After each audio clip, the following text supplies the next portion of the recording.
vraie sincérité chez Netanyahou, parce qu'il n'arrête pas de le répéter, et pas que lui d'ailleurs, hein, Gallant aussi. On va aller à Rafah, c'est une certitude. Et puis finalement, rien ne se passe. C'est un langage assez difficile à décrypter quand même, non? Israël ne va pas révéler à ses ennemis la date de l'opération prévue à Rafah.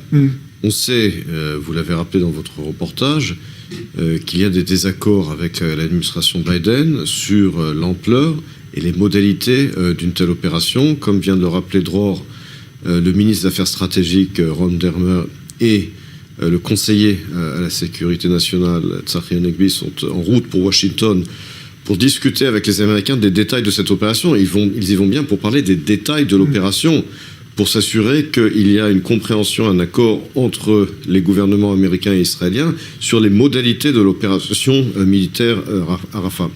Si Israël n'avait pas l'intention de lancer une telle opération militaire, les Tzachi Hanegbi et Ron Dermer ne seraient pas à Washington au moment où on se parle.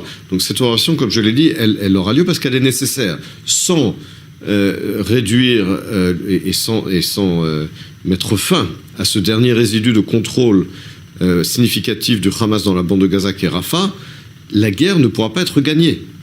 Il faut bien comprendre cela. Ensuite, les craintes des Américains et d'autres pays alliés d'Israël sur la population civile sont légitimes. Mais l'armée, Tsahal, a un plan opérationnel pour évacuer temporairement la majeure partie des habitants de Rafah. Donc il faut ensuite évidemment discuter des détails avec l'administration Biden, mais en termes de timing, pour répondre à votre question, comme je l'ai dit tout à l'heure, Israël ne va évidemment pas révéler, certainement pas au Hamas, la date de l'opération militaire.